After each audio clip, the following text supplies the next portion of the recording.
We're very fortunate to have with us today 4 guests who are about to give us the secret sauce to building and sustaining online communities. Here they are.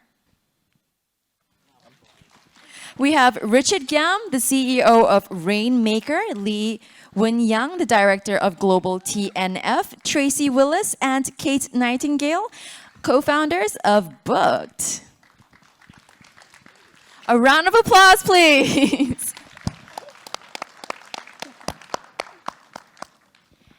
Hello, panelists. How is everyone doing today? We're great, thank you. Great. So can I just get everyone to introduce yourself, like where you're from and what your company does? So starting from perhaps, yes, let's go. So we're from New York City. I'm so happy to be here in Singapore. It's Woo. such a beautiful country and we love the food. So we have a social media agency, and so we work with brands to kind of find their partner, but then also we curate the whole campaign for the brands with our deck of influencers. So. And I'm Tracy Willis, also New York City, and Caitlin and I are co-founders of Booked. Besides what she said, we have a roster of talent, over 150 influencers, both off roster and on roster, so exclusively signed. And a lot of them I've been working with for about 12 years, back in the YouTube only days before Instagram stories when there were dinosaurs. And we have been forming partnerships in the brand and influencer community for a long time. Hi, so my name is Wen-yang. I'm from Singapore. Yeah, so I represent GlobalTNF. So what we do is that we are a community of entrepreneurs, right? And we aspire to achieve lifestyle freedom together. So how we do that is that we provide most up-to-date business resources, integrated events, right? And personal development courses and all these development resources, right? For entrepreneurs that are keen to achieve lifestyle freedom together. And how we do it is that we partner a group, right, of lifestyle brands that we represent, right, and to bring them global, right? So we have a group of close to about 150 affiliates representing all of these brands in Singapore, right? And of course, we plan to bring these brands global as well. Yeah. Thank you, Wen-yang. Hi everyone, good to see everyone. Richard Giam, I'm the CEO and founder of Rainmaker community. Basically, Rainmaker is a community of entrepreneurs and professionals. We gather based on values. It's a values-driven community.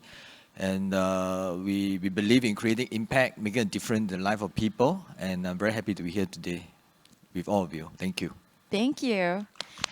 Now, something that I keep hearing over and over is community and having a group of people coming together to make content.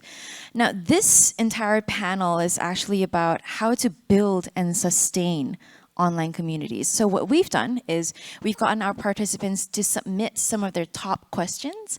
I'm going to open these questions to the floor. If anyone would like to answer, just go for it. One of the top ones was, what should influencers do to build the online community that they want? That's a big, broad question, but I think that there's a lot that they can do. One is to first collaborate with other creators that you feel are reflective of your own brand. The other is to, the other would be to make sure that you're on just a rigid posting schedule. I think that a lot of times what we see is creators who post once a week, you know, and think that's going to work. It needs to be very regular. That sounds like me, the once a week thing. I think one other thing I would add that I see a lot of creators being maybe a bit more timid to lean into is talking on their stories, because ultimately your audience, they just want a friend. They want to feel like they're connected to you and they have a friend. And if you think about what you engage, I always think about like, what am I engaging with the most? What am I excited to follow and see what the next thing is they're posting? So am I creating a similar type of content? You know, that's number one. You want to see someone's face on their story, not just what they're wearing or what they're eating or what they're doing, but you want that friend. So what I'm hearing is, number one, be regular with your posting schedule, and number two, be a human being to your followers, not just products and stuff like that. You actually want to be a friend to your followers. Gentlemen? Yeah, I think I agree with both of them as well, right? So many times, when we aspire to build an online community that we desire, right? I think many times when in the midst of doing so, I think, a lot of us, we tend to lose our sense of belonging, right? We tend to lose that character that we actually have. But I think what's most important is actually to focus back inward, right? It's more of how you are like as a person, right? I think being genuine, being real, that's something that you can sustain, right? Every single day, right? Rather than, you keep thinking that, it's not myself to wake up at 6 a.m., but I got to create content at 6, right? It's something that is not going to be you, right? And you definitely not sustain it after 2 weeks, yeah. So I think the most important, moving back, right, I think, is to focus back inward, right? And really ask yourself, what is it that, really shouts that, your brand, your own identity, right? And continue to do that on a consistent basis, right? Even if you don't post daily, but you post something that is genuine to yourself, I believe that you can continue to create a very impactful online community for yourself. So what I'm hearing is be a human, but be authentic and be true to yourself and your own branding as well. Yeah? Richard? Yeah, definitely agree that authenticity is the key. But apart from that, we must also understand that when we want to build a community, whether it's online, offline, it's about what is the value we are giving to our community members. It's never about ourselves. It's never about pushing our product and services and building a brand name for ourselves. How can we better engage the community? What are they looking for? How can we satisfy their needs? What are their dreams? What are their aspirations? What is the point of bringing them together so that we can have more followers? That shouldn't be the real reason. The reason is we bring them together so that they among themselves can find comfort. They can really engage themselves to satisfy their mutual interests, their needs. It's never about us. It's all about our community. So we must have a bigger picture in mind. Yeah. So what I'm hearing is perhaps become a platform for your community to come towards, so that they can kind of chat among themselves and make friends among themselves, perhaps as well. All right. Okay. But we've talked about becoming a community and building our community, but how do we strike a balance between being authentic and also working with our partners? I think this is something that I talk with our creators about a lot. And you need to establish when you start your social media journey, or if you've already started it and you haven't done this, it's a good time to reflect. But you need to know what your boundaries are, what you're going to share, how personal you're going to get with your audience, and you need to stay consistent within those parameters, because what we see over and over is, in the beginning, maybe you're doing an overshare every once in a while, or you're getting really personal, and then you kind of get sick of it, and then you stop sharing so much, and your audience remembers everything, right? They will call you out, they will comment, they will talk to each other, they'll go on Reddit. They will not forget. They're like elephant brains. And I think it's super important to, as soon as you can, just establish those boundaries and really know what your balance is of your personal life and your online life. I'm pretty sure a lot of the newer influencers here might be wondering, what is a good way for us to build that framework, to decide, perhaps? What is a good way for us to use? I think a part of that goes back to storytelling. And I if you post that reel or whatever and all of a sudden you pop and you have this audience and it's unexpected, and there's those growing pains of you didn't grow, you didn't get the chance to develop as you grew, because all of a sudden you have this audience and you're figuring it out. And back to Tracy's point of being really intentional about because ultimately you are your own personal brand, and what you are deciding that you're comfortable sharing is a part of that brand. And maybe that's going to evolve, maybe it'll shift, but you know, yes, branding is the colors and the filters and the fonts, but it's also, what are you okay talking about? And something I really respected in one of our clients is she used to share a lot about her kids. And she realized, like, one, they're gonna grow up, and this isn't sustainable to what I'm building and sharing in my life. I'm evolving, I'm not just a mom. But she also realized, like, their story isn't my story to share. Maybe someday they're gonna wanna do it. And she shifted away from talking about her kids really at all to this whole other space. And that was a part of her identifying those boundaries and building that into her personal brand. I think that really does take a lot of self-reflection though, right? And understanding, realization that as adults, we get to choose what we want to share, but for kids, where do we draw the line? What about for entrepreneurs and businesses though? How do brands figure out what their authentic voice is like? So I think for brands to identify what's authentic to them, right? I think they definitely have to strike a balance, right? You know, it's not like as an influencer, you know, you have to go out there and then, you know, you just share everything, right? You know, everything related to your personal life, and then you just put it on social media, and then people will be, you know, I think like what Tracy said, right? Correct? You know, people will call you out, right? People will definitely call you out, right? And people will be pinpointing on the things that, you know, are roughly different, right? Correct? From what you have been posting before. So I think how you really strike a balance is, I think going back to discovering, you know, your root why, right? You know, why are you doing what you're doing? And I think, you know, a lot of people don't spend enough time discovering that, right? So they only think about, you know, what is it that I can be providing? You know, what is the image that, you know, I need people to view me of, right? You know, what is the brand that you know I have to be, right? You know, and that puts a lot of pressure and stress on them. But rather, actually, if they continue to focus on their why, I think, you know, I like their example,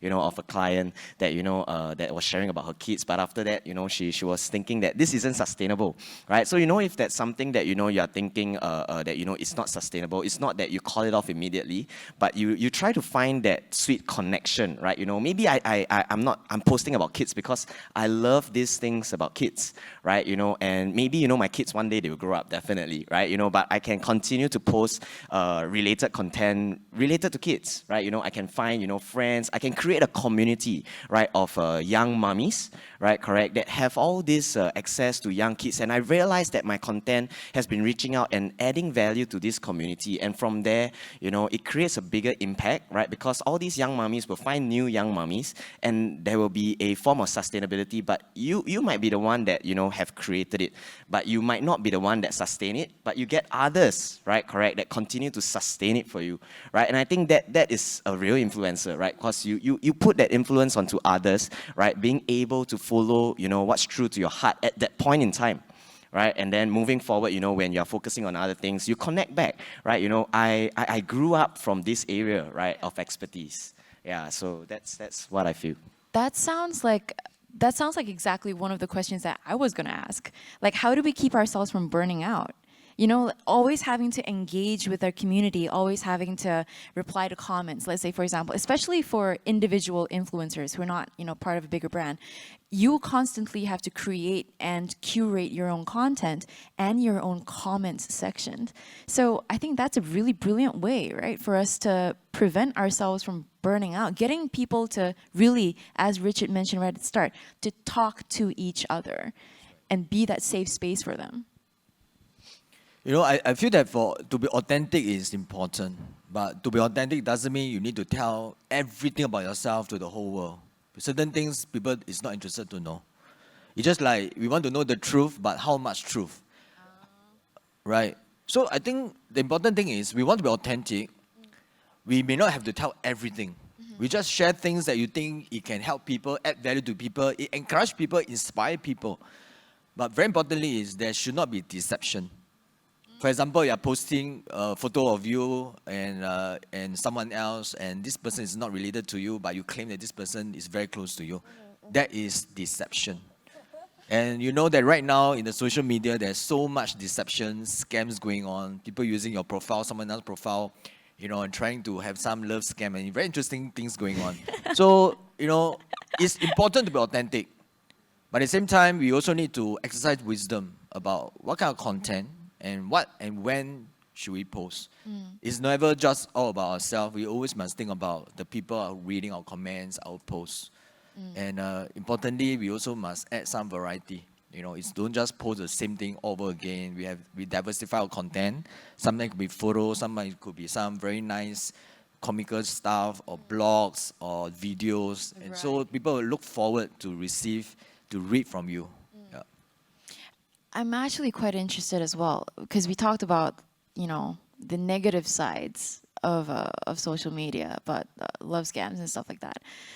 There will inevitably, when you're building a community, be toxicity sometimes, be negativity sometimes. It's difficult for us to always, you know, have a positive community all the time. If and when it happens, well, perhaps, you know, not because we scammed anyone, but because the conversation goes in a specific direction. How should creators handle this? And later on, how should brands handle this? When it's a firestorm, what do we do? Well, in the community, definitely we have good people. At the same time, we have people who are of a different nature. All right, we have black sheep. Definitely, in every community, they will bound to have at least one or two, right? It's inevitable. I think very importantly is that first we must able to communicate and set a clear guidelines. What are some of the acceptable practices and what are some of the unacceptable practices? They have to know. Because according to some of them, they say, well, we want to be authentic. This is what I want to say. This is what I want to post. Because I thought your community believe in authenticity. I want to be authentic. This is my view. So, but they post something which in a way is very demeaning to someone else, belittling someone else, challenging the authority. You know, like basically is to bring glory to the person. It's never about community. It's about individual self-agenda. So I think as a content or admin content creator, we must be alert to such toxic behavior. So very importantly is that within a community, you must have supporter or so-called admin people who are moderator that are supporting you. They are the one who keep a lookout for you. Because it could be when this post was posted, you are busy with something else. But someone else could have stepped in and basically moderate for you. So it's good to rope in the support of some of the community. You can call them ambassadors, leaders, you know, get them involved so that you will not suffer from burnout for just constantly monitoring what is being posted. Right, so it's almost like to trust your community in a sense. Yeah, good.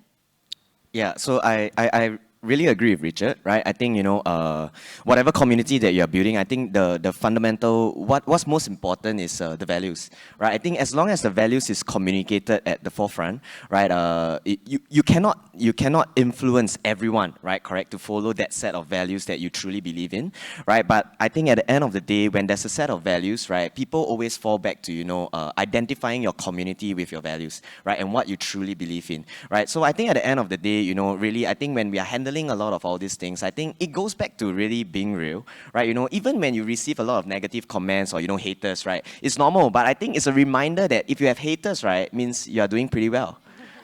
Right? If you have haters, means you are doing pretty well, right? Because people won't hate you, you know, if you're not doing well.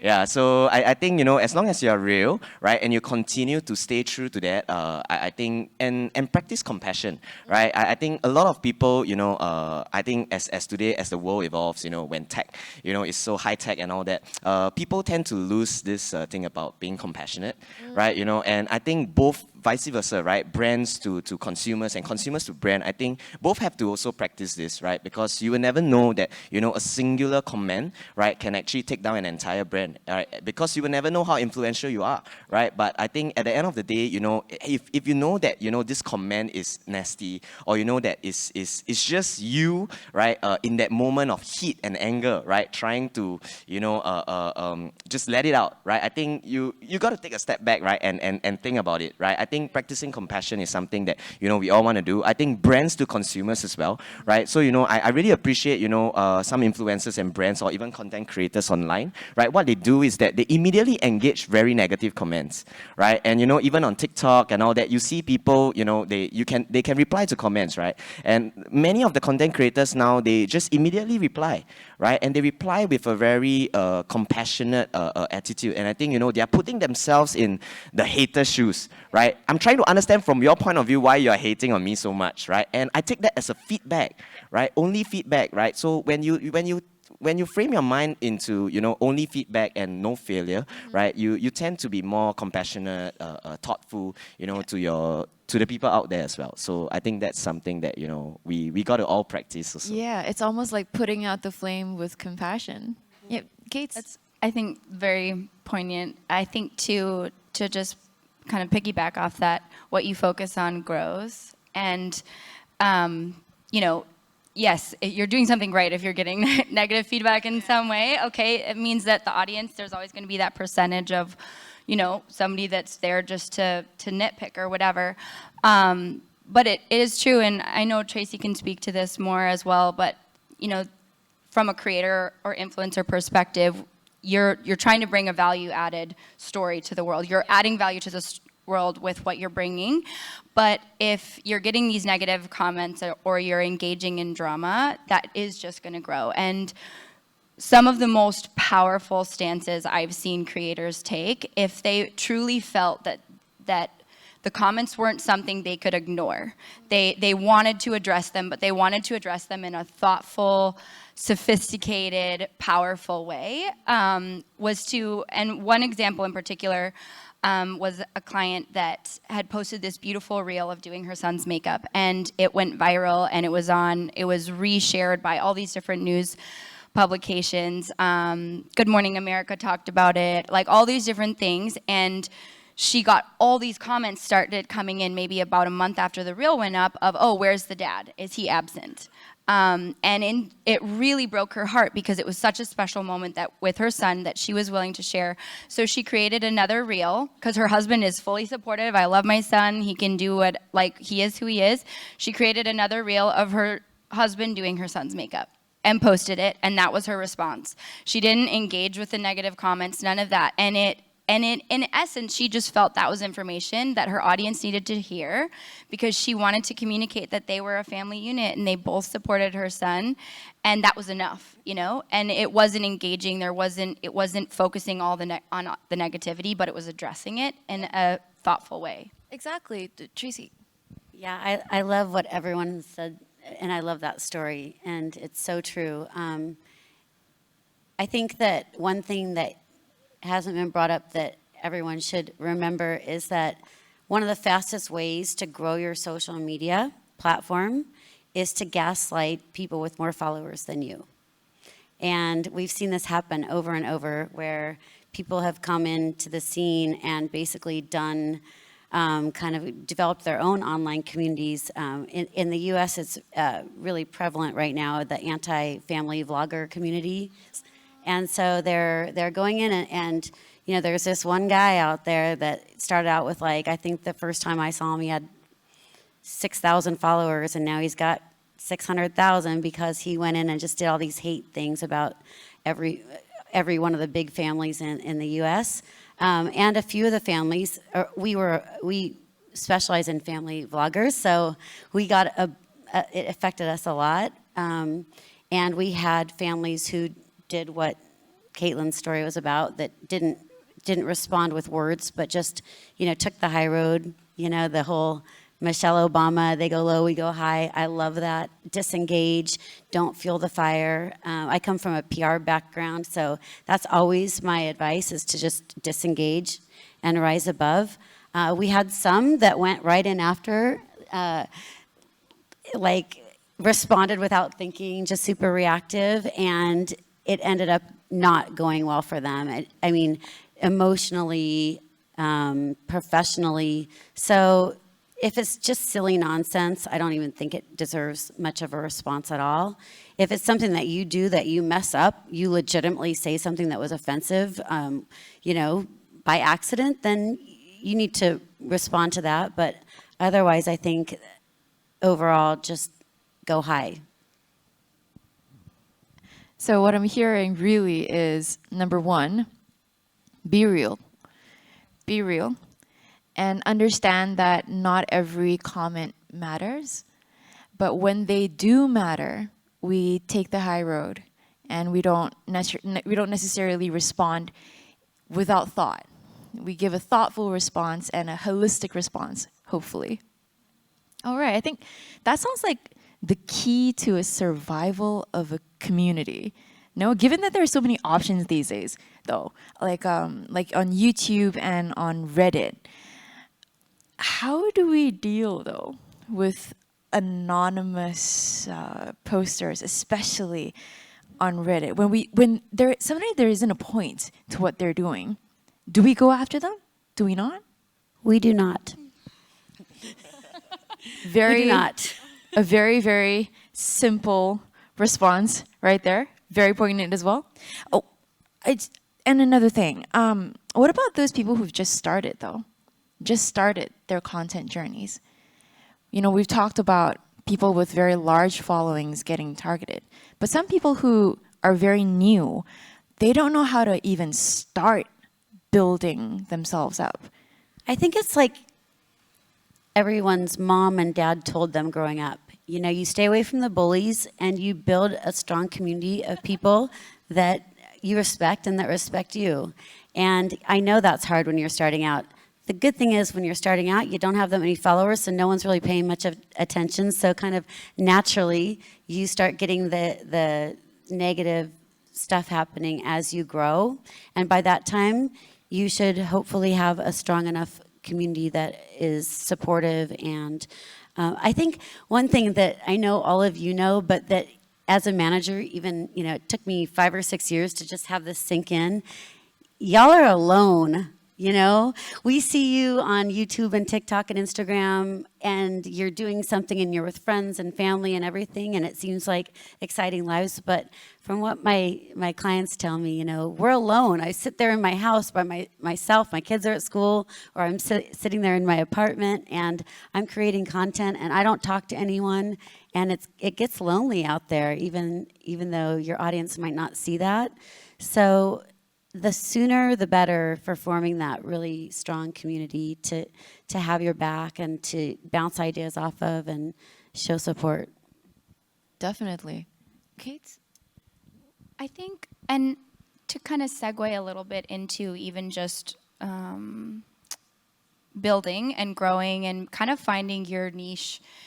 And I think it goes back to the platform too and figuring out which one you really love. So if you're a creator just starting out, and I think as a manager, I'm seeing this too, like to post, if you're creating content, post it on every single platform. Don't just sit on Instagram if that's what you started on. And I know a lot of the younger generation wasn't even on Facebook, you know, and yeah, everybody's on TikTok and Instagram and YouTube maybe, but Facebook is blowing up. And from a brand perspective, I have so many brands now that are moving into wanting to do brand deals on there, because also the audience on Facebook is a bit older maybe and they have money to spend. But my creators that I have encouraged to start putting all of their reels on Facebook go from 500 followers to over 100,000 in 6 weeks, almost average, hands down across the board, because of the algorithm and them being so hungry for young creators to get their content on there.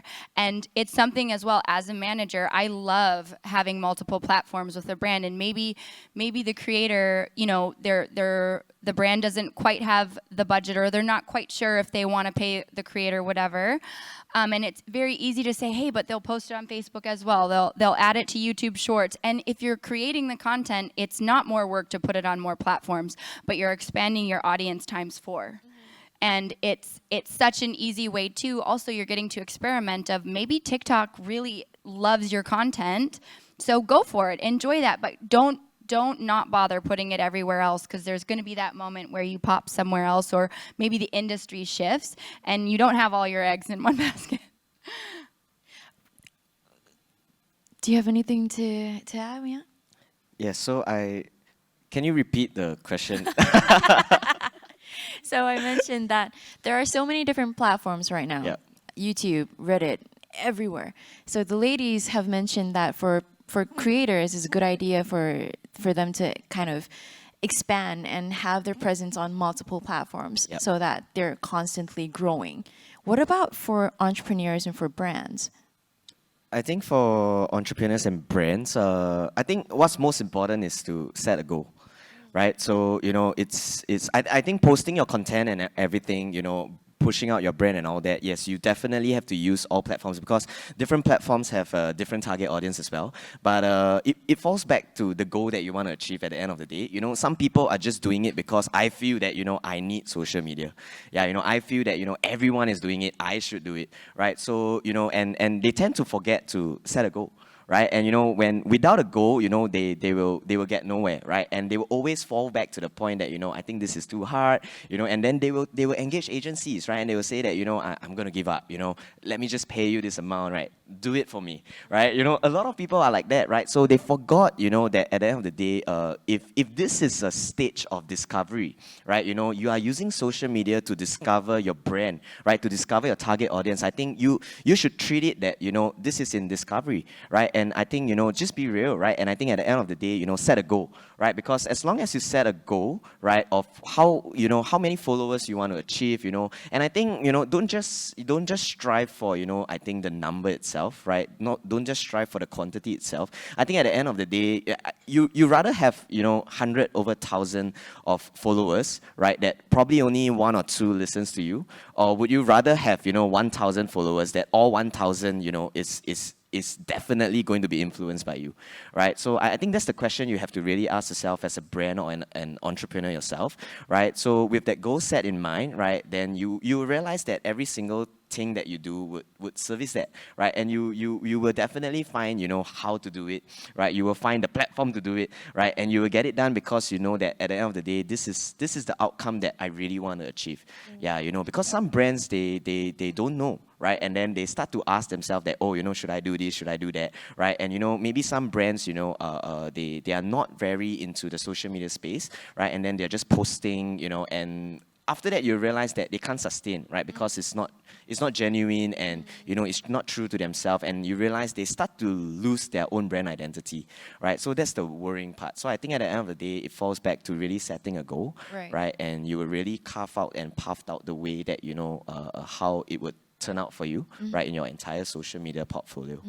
So it sounds like you have to know where your focus is, and then actively work towards that in order to build a community that is suitable for yourself, or at the very least, a community that is going to listen to you. Richard?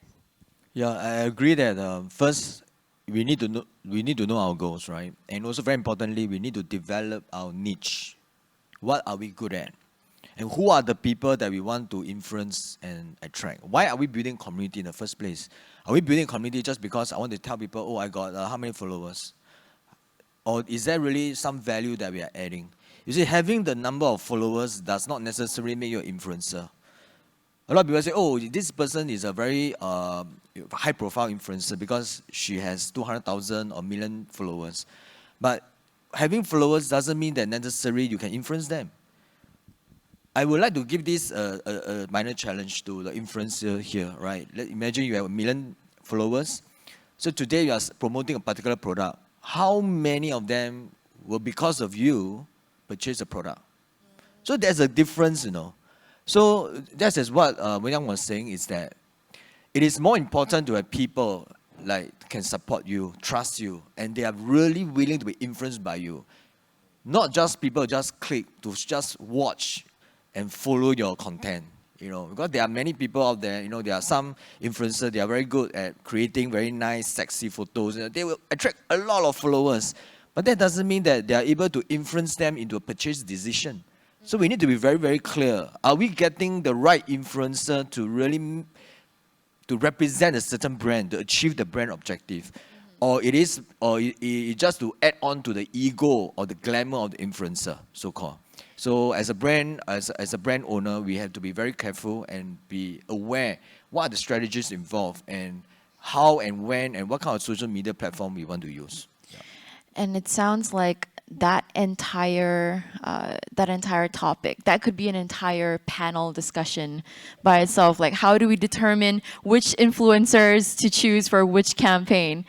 But unfortunately, I really hate to bring this panel discussion to a close, but unfortunately we've run out of time. So I would just like you guys to tell our audience members where and how they can find you guys online.